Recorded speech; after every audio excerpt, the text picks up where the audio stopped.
kind of look around and I think that other people seem to have a calm, much more adventurous, spontaneous life, whereas I feel like I'm kind of in the mill, the treadmill of having to earn enough, and I never feel I get enough to earn enough.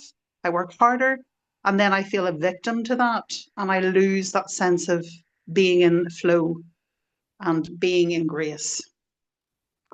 Okay, there's a very good reason why we don't spread a message of freedom to people on the one extreme who have nothing, who are who are in need of food and basic needs, and on the other hand, those people who are extremely rich and feel they don't have any other needs, and then they become spendthrifts, and very often they spend their money on rehabilitation centers and so on. These are two great extremes.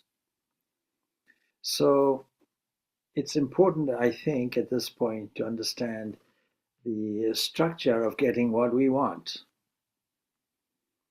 And when we have what we want, to be contented and satisfied with that, and it enables us to have sufficient time then to attend to what is most important, namely our spiritual pursuit of our own freedom or our vision of God.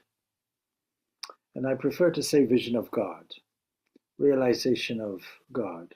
Realizing, of course, as I say this, that the word God comes with baggage for some people. So you use your own term that suits you, infinite, invisible, the divine beloved, whatever your term might be. But you can see all of these terms are terms of intimacy, terms of endearment. So the question is, and we'll put it in simple terms, if the being that we are worshipping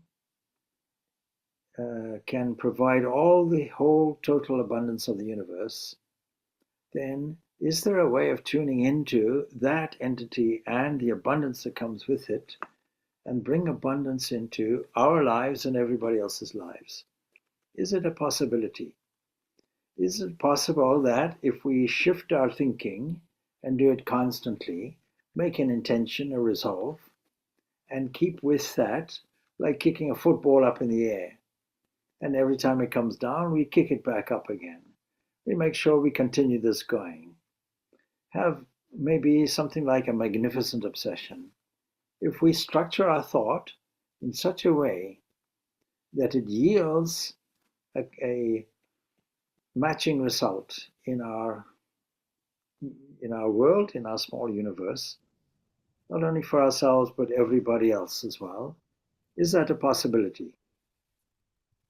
So the original kind of ritualistic actions took place around a fire, as you know. In many cultures it happened, it began like that, because fire is seen to be a very magical thing. How is it that you take two sticks together and you take a little bit of tinder, something that will set off a spark very quickly, and with great friction you can, from two pieces of wood, get fire. This must have been a wonderful miracle that happened. And fire is not an easy thing to create, so therefore you carry it around everywhere you go. You make sure that it's never put out and it's honored. So the most ancient religious text that we have, and I say religious, not spiritual, the most ancient really, was understanding this great phenomena and then putting it into verses of praise.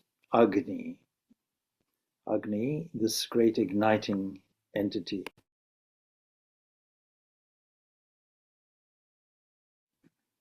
So the first verses or stanzas in the Rig Veda, the oldest of the Vedas, will be praises to Agni, the one that ignites, the one that has fire, understanding that there's a co-relationship between the fire created by wood and so on, and that which is in lightning, and that which is in the sun, and that which is in all shining objects, and also that which is internally creating heat, bodily heat for you. and remaining constantly. That link was put. It's a wonderful thing to feel the wind blowing.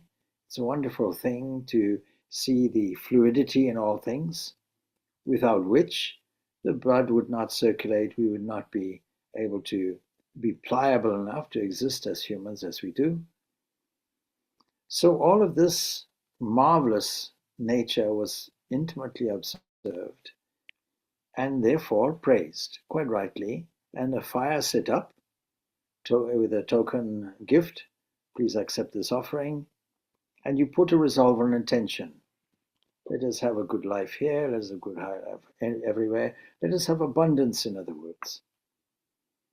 And soon there was a realization between reflective thinking people that actually the power is not in the external force that blows the wind. It's not in the external force that shines as the sun. Not at all. It is in the power of the mantra. So what's a mantra? A mantra is an intention that is put out. It carries with it a potency because philosophy tells us that behind all thought is an infallible thinker. That means every thought will be like an arrow shot from a bow and arriving at its destination in a condensed form here as your life. Oh, why doesn't it happen like that? And why should it happen like that? It is because the thinker is infallible, and really there's only one cosmic mind.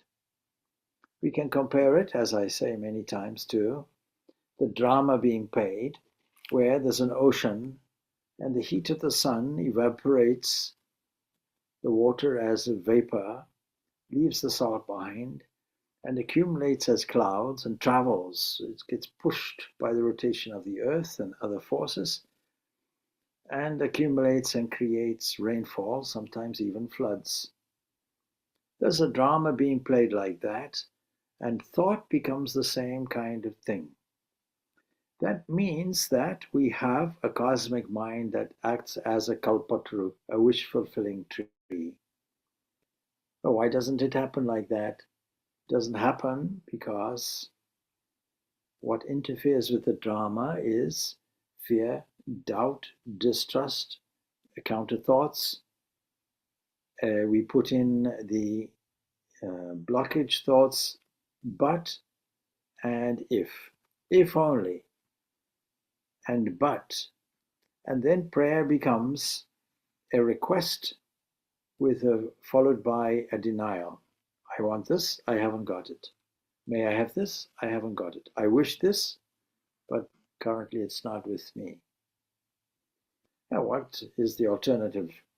You make a mobilization in the cosmic mind, a thought, which is generous enough to appeal to a divine will. That is, if I want abundance, let everyone have abundance.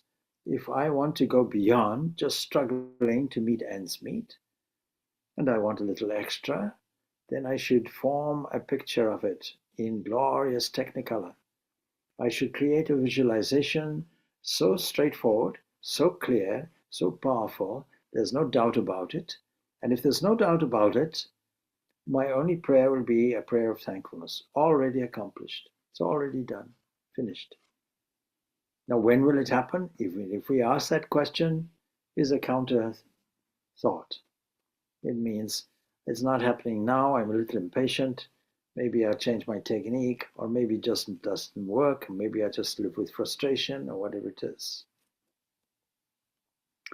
This is a marvelous wish-fulfilling tree, and we find this in many forms in mythology. One form, of course, will be Vishwamitra's story, where Vishwamitra encounters Vashishta, and Vashishta holds him nicely. He's a king. Vashishta is not a king. Vashishta is a hermit in a forest. And Vashishta then gives so many provisions, and he's realizing that it's getting these provisions from a wonderful, wonderful celestial cow, a gift like that, a source of many things. course, there is some meaning to this when we talk about the cow, when we talk about milk and so on.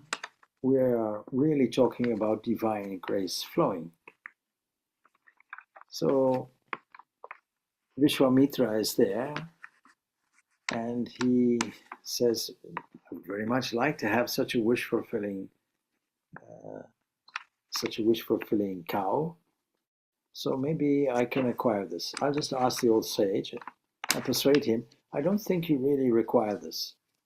I require it. I think I can have it. So Vishwamitra gets denied. No, I need this cow. This cow is a cow of plenty. In other words, divine grace is always flowing in a positive way as long as we are tuned into it.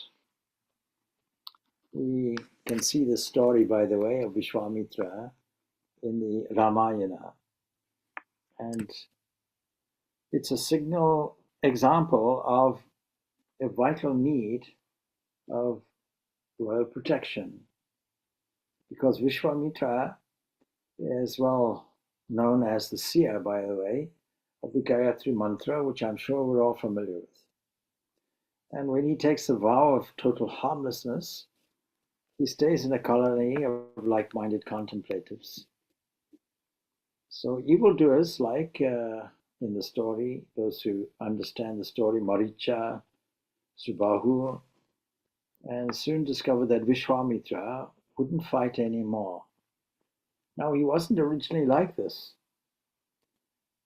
This is way, way after his desiring this cow, being denied it, and then thinking to himself, because he cannot even seize it, thinking to himself, what I'll do is I will definitely seize this cow, and if a sage like this, Vashishta, can acquire this, then I should try to find out what is his formula. Meditation must be the formula. So he goes off and becomes extremely powerful as a meditative person. And so the whole scene will shift because the sage Vashishta, in a spirit of generosity, he wants to honor the king by giving him a sumptuous feast. And all his soldiers and all his animals, all his entourage and so on and so forth. But when he desired this cow, what happens is, I want it and I cannot get it. So the bottom line is, he doesn't get it. The cow's name was Shabala, and the cow was blessed with divine accomplishments. In fact, the cow, by her sheer will, in other words, the cosmic mind by its sheer will also, is able to quickly produce, in this case, various items of food, serving people, vessels and the like. And the sight of that wonderful display naturally aroused Vishwamitra's interest. But it's not his interest, it's his latent greed. And characteristic of greed is, I want it for myself, never mind about others. So the key formula has something missing, a generosity of spirit to all. You come back to the original fire sacrifices, they turn out like that. May all beings be happy, may all beings benefit, for the benefit of all beings, not just for my benefit, but for everyone, for the good of society. That's in fact how it starts, because you have a section of society dedicated completely to serving humanity. Humanity basically requires food. To get food, rainfall is required. To get the rainfall in abundance, you have to have dedicated people who are doing these mantras, sacrificing things in the fire without earning a salary. And such person was Vashishta. So, of course, when Vashishta refuses Vishwamitra, then Vishwamitra actually orders his soldier, go and seize the cow and so on and so forth. And the cow was left to her own resources, but with equal speed, she creates regiments after regiments, and they all rout Vishwamitra. That's the power. Now, what happens when greed is thwarted and turned into uncontrolled fury is what happens. So Vishwamitra became extremely angry, and the result of that is he hurls weapons. That's not very good royal behavior, hurls weapons to this Vashishta. But Vashishta has in his hands the Brahmadanda, if you remember from the story. A very powerful weapon given by Brahma. Brahma is cosmic mind. All gifts are coming from cosmic mind. And it's a rod charged with irresistible spiritual power. So all weapons get swallowed up by this. And the heat generated by the flaming missiles, you can even imagine modern day warfare having such things also. They made the hermits of the colony, including the disciples of Vashishta, and even the animals and birds, they would run elsewhere. That's the power. And so this Brahma Shastra, or Brahmastra, I should say, this heavenly missile, if you will, was used only as a last resort. Only this nuclear weapon is reserved for a last resort. It's the ultimate weapon. And that too, of course, was consumed by the Brahmadanda. So that even these series of weapons aimed at Vashishta, that didn't work. And then the discovery was military strength is no strength at all. Spiritual strength is the real strength. By that one Brahmadanda, all the weapons are swallowed up, even the Brahmastra. And students, which we are, should take special note of that important lesson that was taught in the ancient days. We've all repeatedly witnessed the inevitable ultimate destruction of everything built up by injustice and built up by violence, just as a sideline. Yet even now, when new weapons are got at the ready, we're seeing daily the news, their proud possessors assume that their blood-stained gains will remain unshaken. This is the extreme greed. We're not talking about that. We're simply talking about daily needs, but the lesson is the same. The lesson is for everybody who relies on divine grace, let's call it God's grace, and therefore everyone who relies on this deserves prosperity. And we have to learn this lesson. It is this very Lord who himself or herself appears as prosperity itself, and also the means to achieve it. And that is then to hold this ideal. What exactly is the amount of abundance you will want? In what form will it be? How will it take shape? But whatever movement is there, behind it is the most important purpose in life, and that is to smoothly glide across the borders of mere matter to the entire world of spirit and understand the whole thing is spirit, the whole thing is spiritual. We begin step by step. We begin by a certain worship of God, a certain prayerful attitude, and really a sense of behavior that leads up eventually to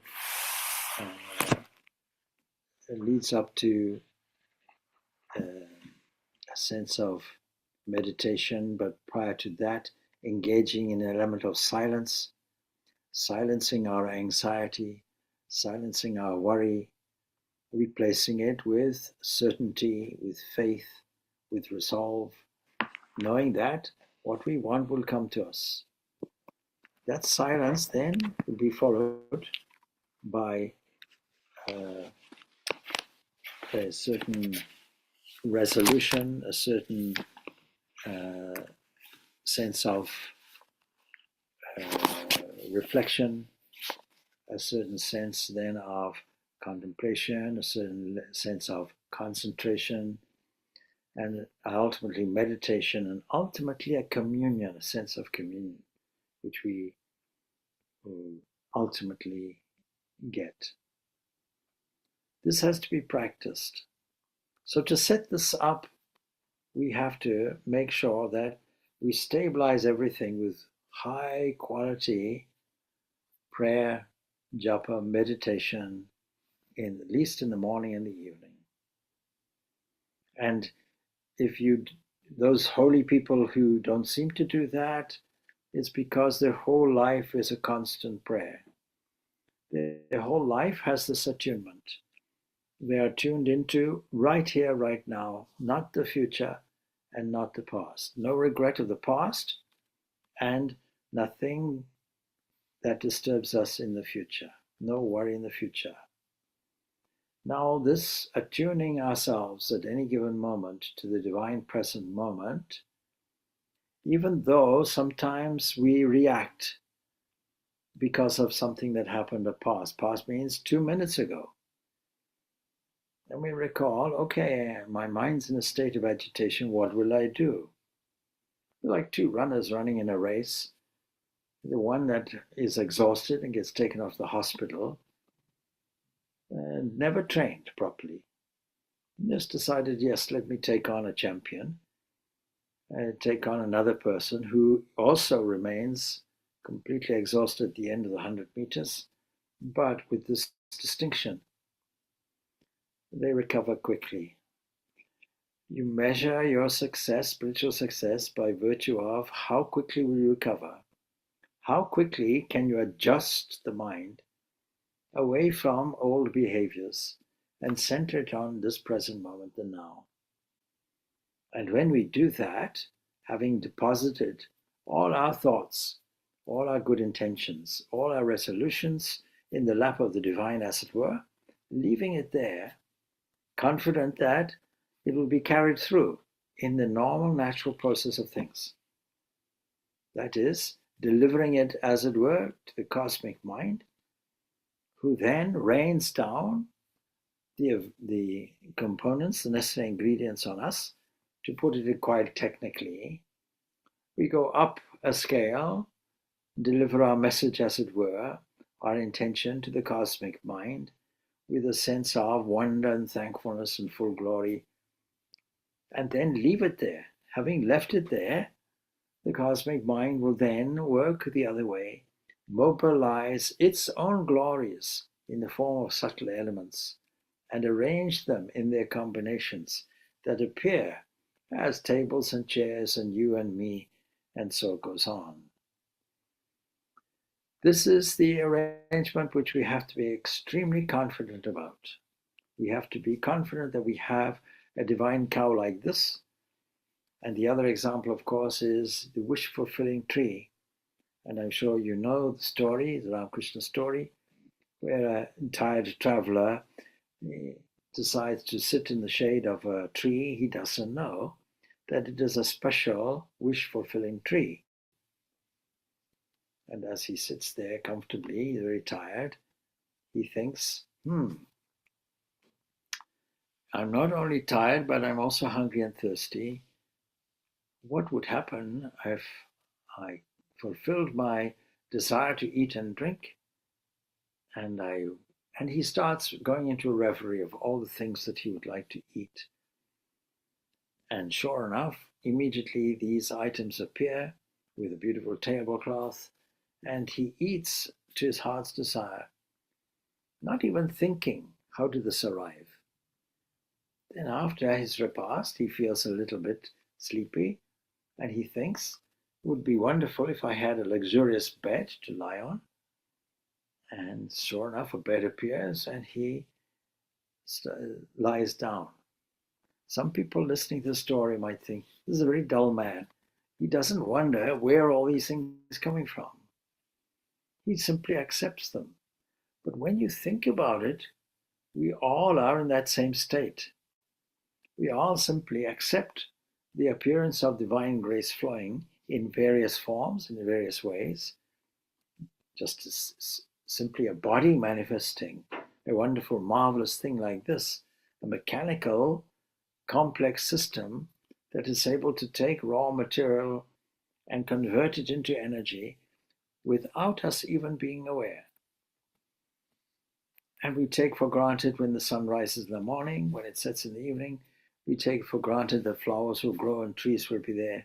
We take it for granted that in most cases we have a roof over our head. We take it for granted that we have an arrangement whereby we can take in oxygen and exchange it without going to the bank with carbon dioxide. All of this and much more, when you reflect and contemplate the glorious of all the benefits that you have now, then a deep-seated sense of appreciation will surely rise up. At least a few moments of thankfulness, a few pauses of gratitude will naturally be there, isn't it? And so this man says, this is wonderful. What would set me off to sleep is if there was a beautiful person at the end massaging my feet nicely, and somebody happens to be there like that.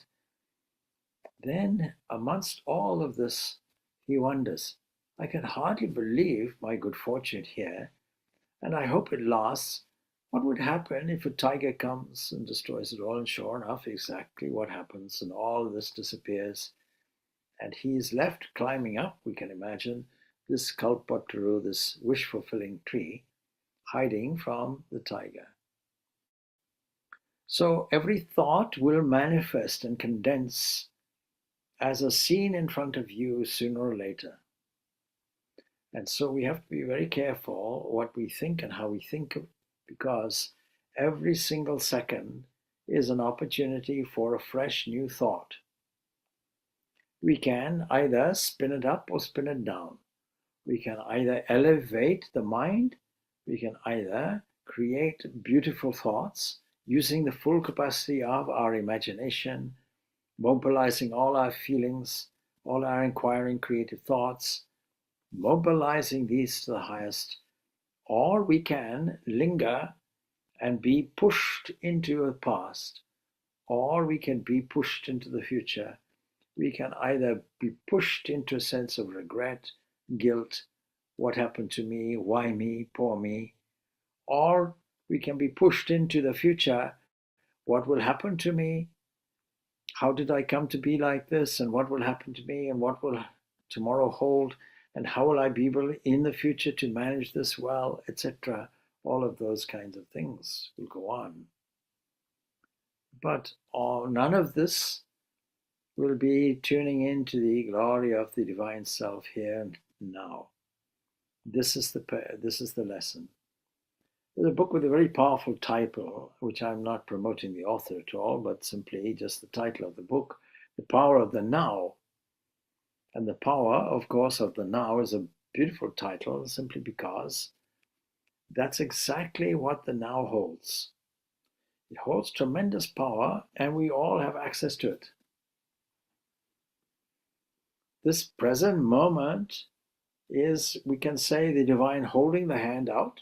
My child, please put something, anything that you want, put into this, and I'll carry it forward. And those same hands will deliver it for you. It will not only be a reception of your prayer and your thought, but a delivery also of it. Put something in, and without realizing that a second is an opportunity, we fill it in with all the negative things that every cell of the body takes and turns against good health. Every thought turns against good common sense. And every thought will enter into the cosmic mind. The cosmic mind doesn't really worry what gets deposited in. The sun doesn't worry, the clouds don't worry, and the atmosphere doesn't worry. The quantity of water there gets raised up through evaporation from the seas, and it doesn't worry where it gets deposited and so on. It's a completely neutral entity. Now, unlike that, the cosmic mind is pure intellect. It is the intelligence of the intelligent. That itself takes that thought and dispenses it on her children or its children. Jesus put it like this: a small child asking the father, please, for bread. The father doesn't give the child a stone or something there to smash its teeth. No, it will give it. This is the key behind Jesus' statement. Ask and you will receive. Seek and you will find. Knock and the door will be open to you. But the explanation is not there. The explanation is that you have ready access to the full glory of the infinite. You have access to that being that is able to rotate all the galaxies, that is able to rule over birth and life and death, that is able to, in a stroke, make something happen or something disappear. This great, great power of the cosmic mind or God, we should not bypass. We should not be beggars before it. We should not consider that as a storehouse. And we should then tune into its glory through prayer. What is prayer? Prayer is not a begging process.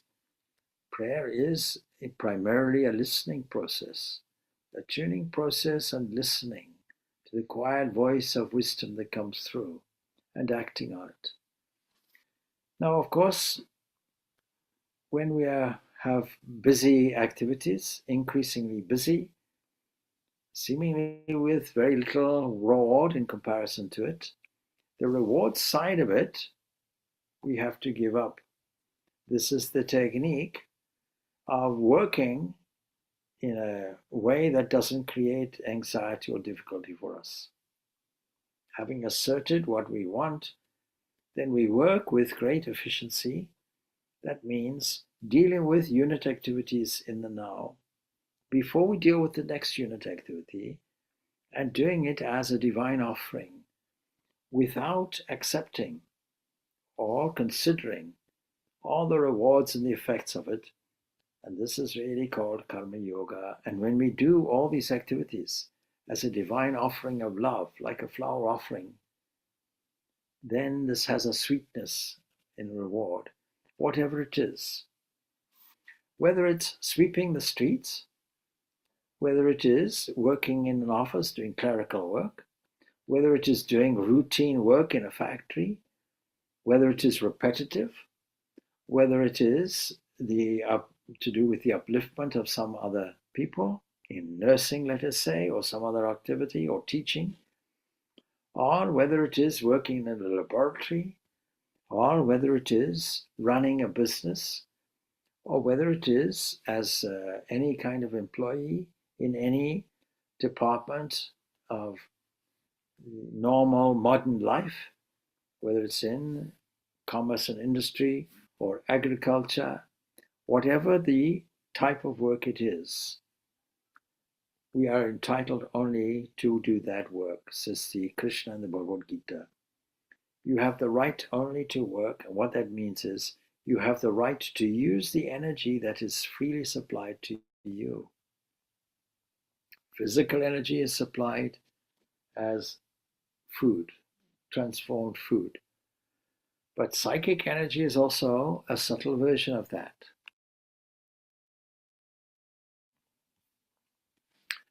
And so all this energy is coming our way and arranging itself as a kind of vortex called you and me. And from there, we are expressing this energy in some kind of activity. And the so-called normal way of doing it is to be concerned, what will we get as a result? And what will we deserve? We have to renounce. What does that mean? It means to do the work, to do all the activities that anybody and everybody else does without any differences, but with a very, very different kind of attitude, an attitude of tuning in to the glory of this divine present in this present moment. And as we do that, that is now prayer. Therefore, all work, that is all activities, is actually prayer, or can be. And if it's not, then you'll get tangled up in a psychological difficulty, otherwise called misery, unhappiness. And then, of course, naturally, you will complain. You will want to get out of it. Most people want to get out of it. How to get out of it? We have to change the course of the flow of the delivery of what we are going to get. Another way of saying we have to transfer our negative thinking or transform it into something positive. Whenever a negative arises, insert a positive so that the positives win. Make that a kind of exercise. That is your sport. That is your game of guiding thought.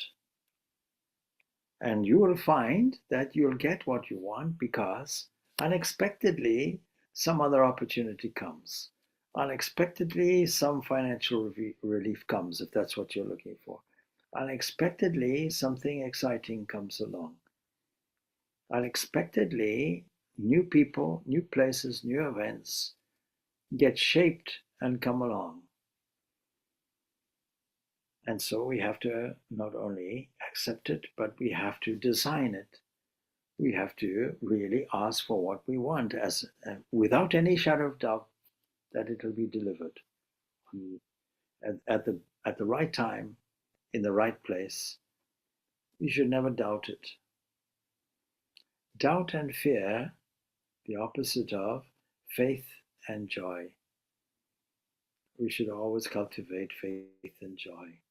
And we do it by taking the mind away. Every time the mind jumps to the past or jumps to the future, we bring it back and say, whoa, wait. I ignored what was happening immediately, right here, right now.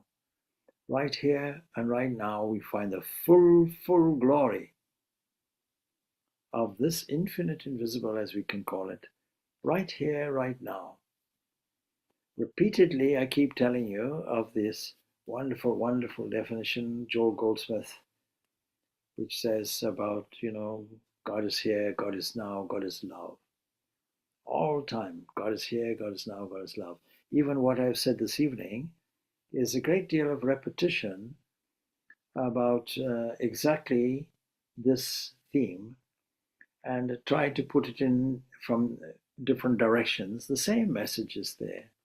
The kingdom of heaven is here. The kingdom of heaven is in your midst. The kingdom of heaven is within you. The peace that you're looking for is right here, right now. The sun is always there. Clouds are in the way.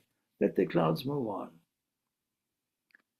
So to appreciate the glory of what is here and what is now will engender a sense of wonder, a sense of adoration, and a sense of thankfulness.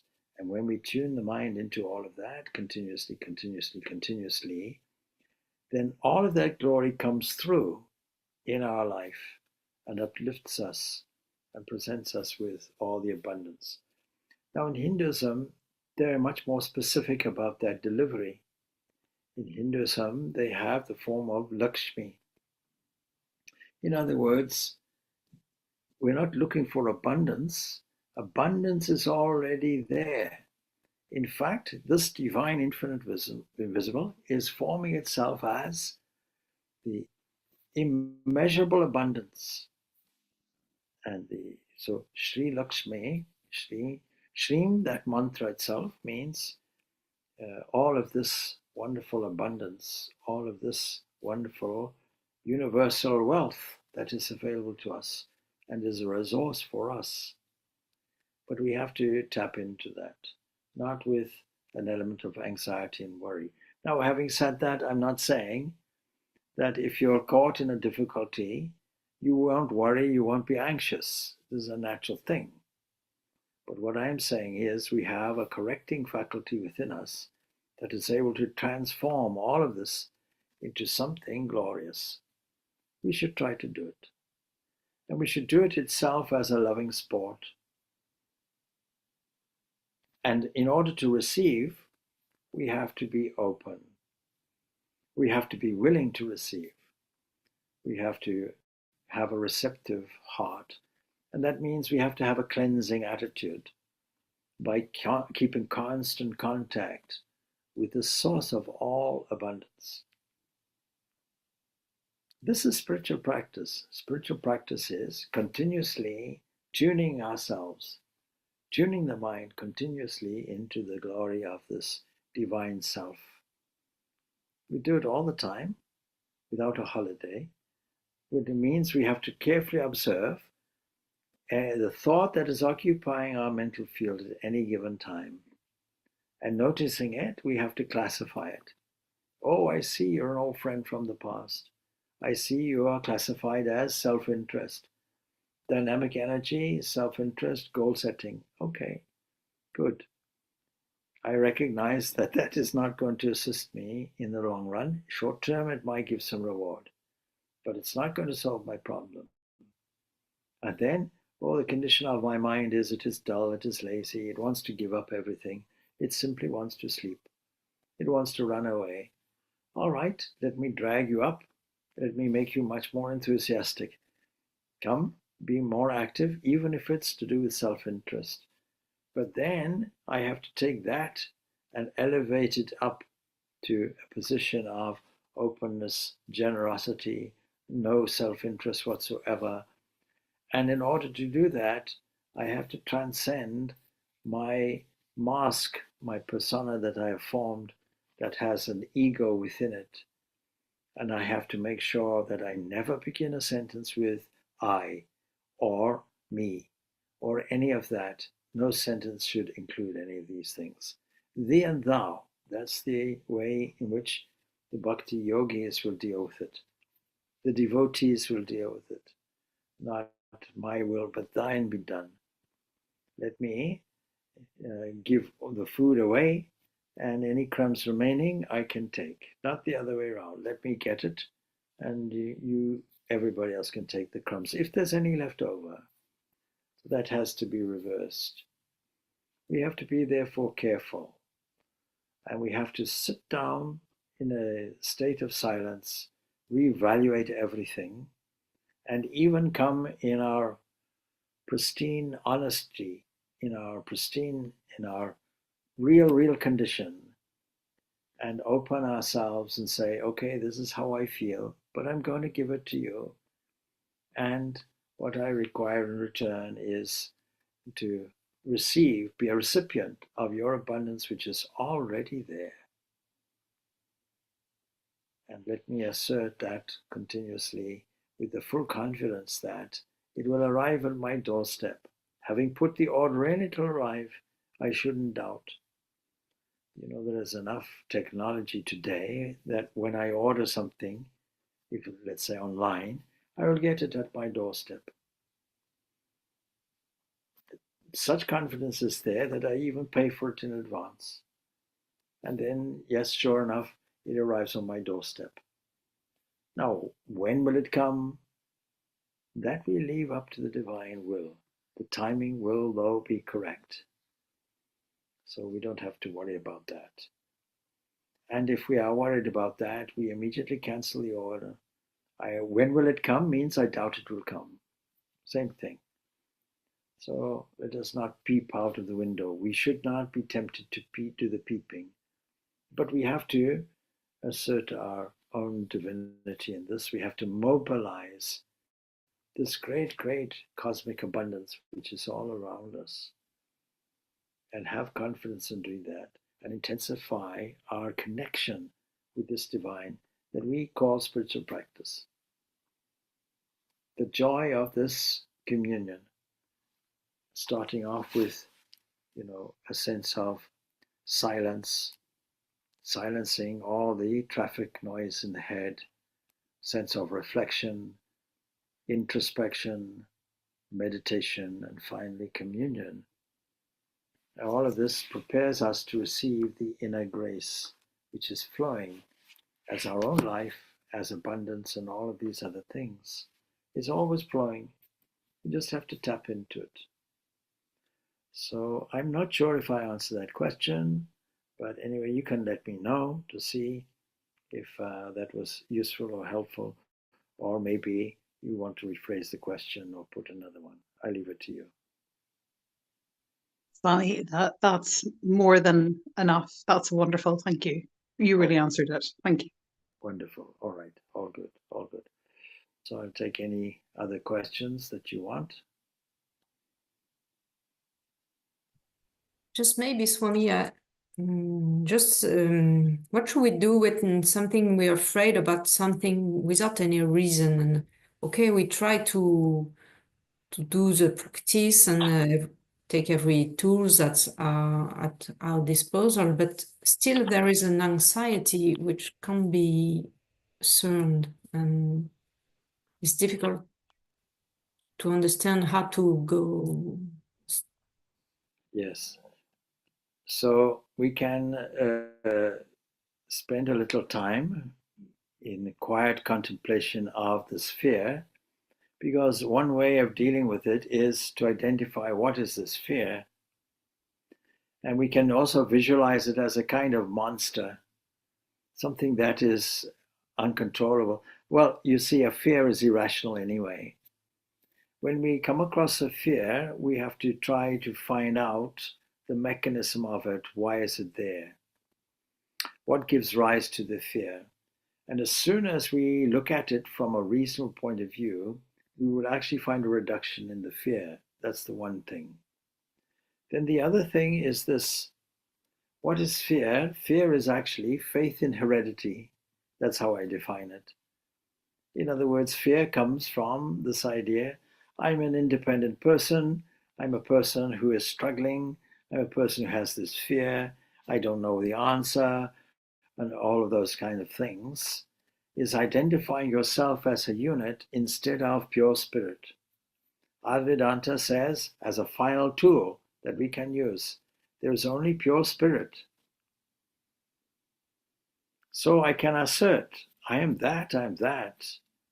The goal of life can be expressed in this way as fearlessness, apaya, fearlessness. And if there are no two things, then what is there to fear? But we have to be persuaded about that. We have to introduce that into our spiritual practice, bring the fear out, try to see where is this fear coming from, what is the rationale for it, and when it is gone, we have to replace it. We can't leave it like that. We have to replace it by an assertion of our own spirituality, of our own spiritual nature, and do that repeatedly until this monster of fear shrinks and then finally disappears. There's one technique we use. A person tells us about the fear. Then we say, imagine that there's a timeline going across your head, either from left to right or from back to front. And this line will be a timeline. It'll represent past and present and future. Middle of the head, you see it's the present. Let's say you imagine a line from the back to the front. Front is the future, and the back represents the past. Now you say to somebody, all right, let us travel along the past and identify, when first did I feel like this? Let's say the age of 4. Or let's say the age of 4, you got some kind of fright, and then the age of, let's say, 5 or 6, you went to school and you felt the same thing. And then you see, why was that? Well, maybe somebody was about to rescue you from traffic. You ran out in the street, somebody pulled you back, you got a fright, and it's not allowed today, but maybe you got some kind of beating or something from it because the parent was frightened, was trying to save your life. Then the next thing is, if you come back to the present and revalue that and see, why was this done?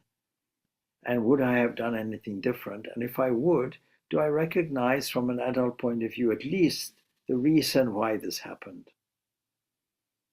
And once you've done that, you'll find the fear somehow goes. But you can't leave it there. You then have to bring in this idea, the idea of divinity, that there are actually no two entities. That I will have complete faith that all is spirit. Wherever I look, it's only spirit. Even if it looks like a fragmented thing, even if it looks like different people, different colleagues, or different circumstances, in my mind's eye, I have sufficient understanding that these are all waves that will dissolve into one cosmic ocean, and that ocean is the ocean of the infinite divine. Rehearse that over and over and over again, so that it's not that, please rescue me from my fear. It is, let me realize my inherent freedom, which is here and now. And being one without a second, fear has no place in it. Then, if you like, you can go into so-called life with a new adventurous attitude, playing like a sports person plays, going into the very mouth of a so-called fearful situation and seeing what the outcome is, walking toward the problem, not running away from it. You'll find when you do that, the problem just disappears. Of course, don't be foolish about it either. You know, there's the old question, you see, somebody holding a gun in front of you, threatening your life. How will you address such a person?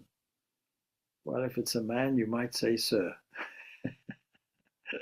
You'll be quite polite. If you are an expert, then you'll go and deal with it. And if you're not, well, then you'll see the person holding a gun is none other than the divine. It's none other than God dressed up in this way, being a fool. And you then talk to the person. Now, I'm telling you this from my own experience, by the way, because some years ago, it's exactly that happened to me. On the way from Zimbabwe through to Malawi, going through Mozambique, many bandits. At least 3 times I was held up by bandits at gunpoint. And very calmly I saw the Lord of the universe there, and they didn't expect it. And I went on. Only later, you see, was I told by my host in Malawi. He said, see this cut on my cheek? This is where one of these fellows knifed me. They're looking for US dollars. I didn't have US dollars, so it would have been useless. So when you confront that, the person backs down. This is one of many instances I could tell you. So go straight for it. Straight with a sense of strength, sense of certainty, a sense of faith, based on the fact that with a penetrating vision, all you'll see is God standing there.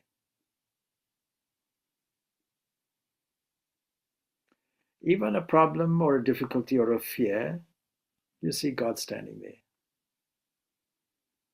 Supposing you don't like this God word, then you see the divine self there. Full and free and perfect, standing there. See what happens. All right. Well, I think we can leave it there, 9 o'clock.